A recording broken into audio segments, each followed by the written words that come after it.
There was a time on Earth when the sky did not belong to birds. Long before feathers filled the air, something else ruled above the forests. Creatures with wings that shimmered in the sunlight, casting shadows far larger than anything we associate with insects today. They did not chirp or sing. They did not build nests or migrate across continents. Instead, they hovered, glided, and hunted with a quiet dominance that feels almost impossible to imagine now. These were insects, but not as we know them. Some were as wide as a hawk, their wings stretching over 2 feet across, their presence turning entire ecosystems into something unfamiliar, something closer to another world. To understand how such creatures could exist, it is necessary to step far back into deep time, into an era when the rules of life were fundamentally different. Around 300 million years ago, during the late Carboniferous period, Earth was covered in vast, swampy forests that stretched across equatorial regions of the supercontinent that would eventually break apart into the landmasses we recognize today. The continents we now call North America and Europe were once part of this humid, tropical belt, where the land was low, waterlogged, and teeming with plant life. These forests were unlike anything alive today. Towering lycopod trees rose as high as modern buildings, their trunks patterned with diamond-shaped scars where leaves had once attached. Giant horsetails, some reaching heights of over 30 feet, formed dense stands along the edges of slow-moving waterways. Ferns spread in thick layers across the forest floor, their fronds overlapping in a near-continuous carpet of green.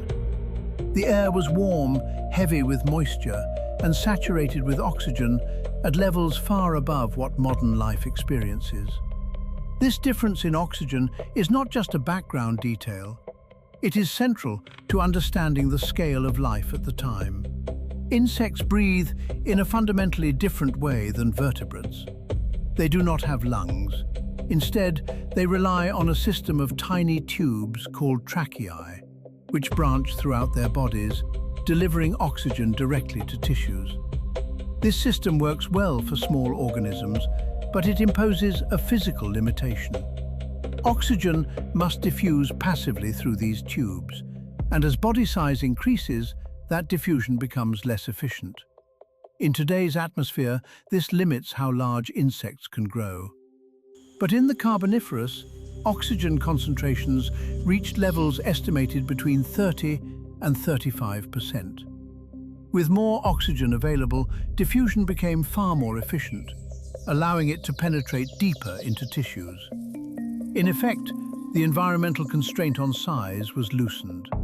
Evolution, always opportunistic, responded.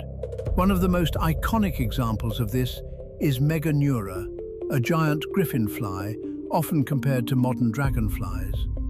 With a wingspan that could exceed 70 centimeters, it would have been one of the largest flying insects to ever exist. Its body was elongated and streamlined, its wings broad and intricately veined, designed to support sustained flight. Its head was dominated by large compound eyes, capable of detecting motion with remarkable precision. Despite its resemblance to dragonflies, Meganeura belonged to a separate, now extinct lineage of insects. It shared many features with modern odonates, but it was not a direct ancestor. Instead, it represents a parallel expression of similar evolutionary solutions: flight, predation, aerial agility, under very different environmental conditions. Its mouth parts were adapted for grasping and consuming other insects, many of which were themselves larger than anything alive today. It likely hunted by patrolling the forest canopy or hovering near clearings, using its keen vision to detect movement. When it struck, it would have done so with speed and precision, capturing prey mid-air with its legs and consuming it shortly after landing.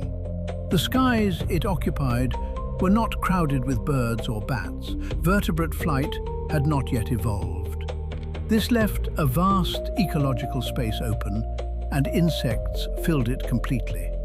Without feathered competitors, and with few aerial predators capable of challenging them, giant insects like Meganeura were among the dominant life forms in the air.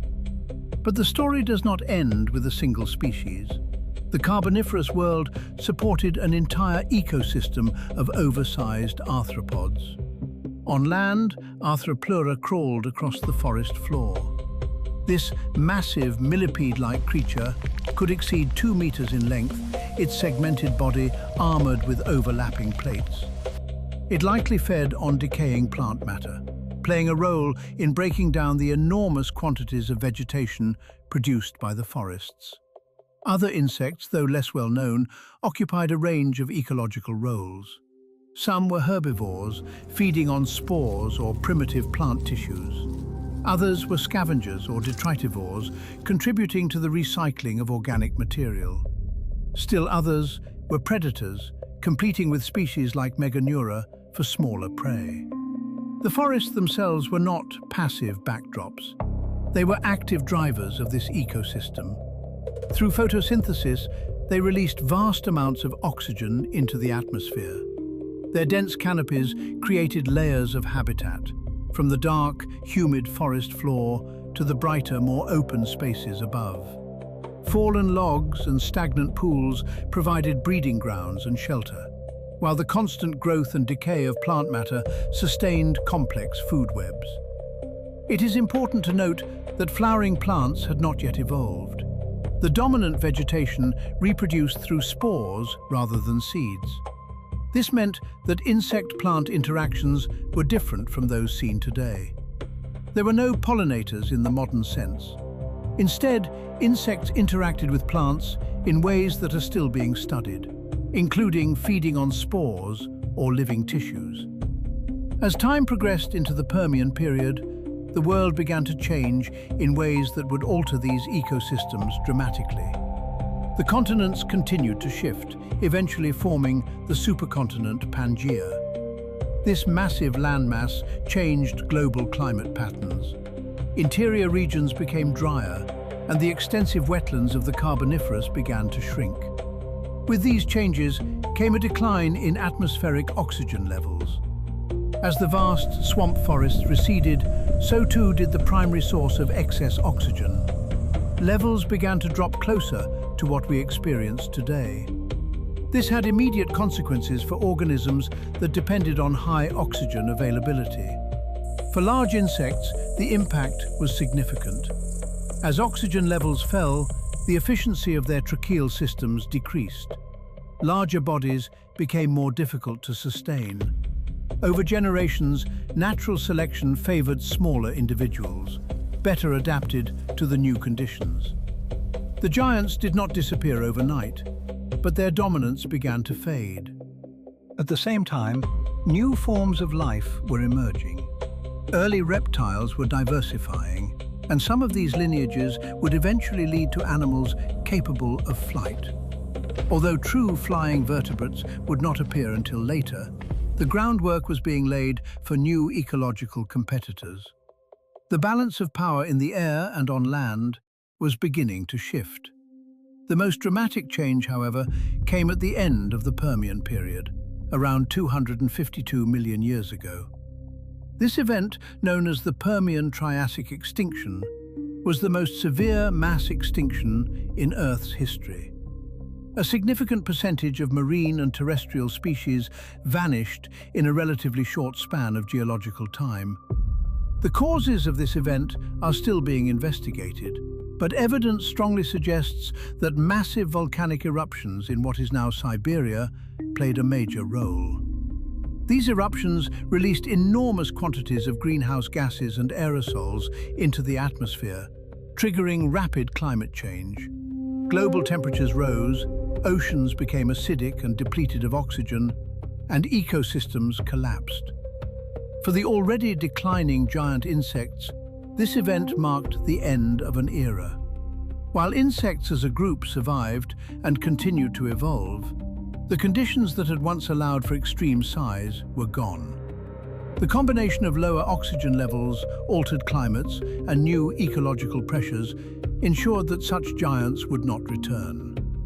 What remains of these creatures is found in stone.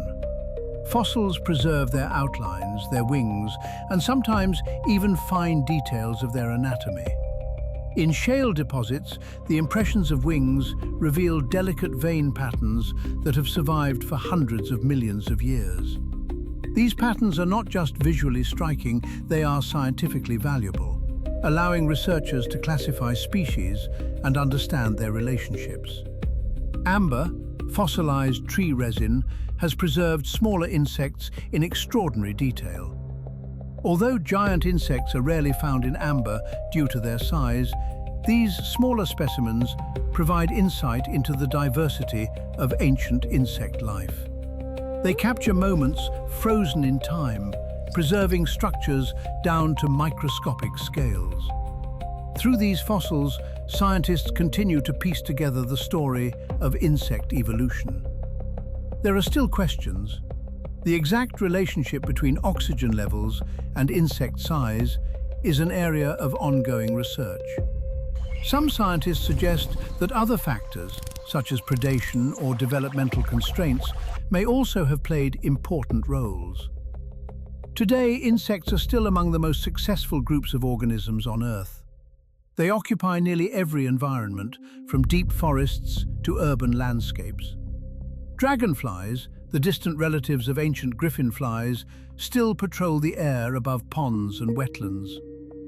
As Earth continues to change, the fossil record serves as history of what has been and what is possible. Entire worlds have come and gone, each with its own balance of life and environment. The giant insects of the Carboniferous are one such world, a chapter defined by abundance, scale, and transformation. Their disappearance did not mark an end, but a transition. In every dragonfly that skims across a quiet pond, there is a distant connection to those ancient skies. In every insect that buzzes through the air, there is a trace of a lineage that once reached extraordinary heights. The world has changed, but the echoes remain. And so the story continues, carried not in myth or imagination, but in stone, in fossils, and in the living descendants of a time when insects ruled the sky.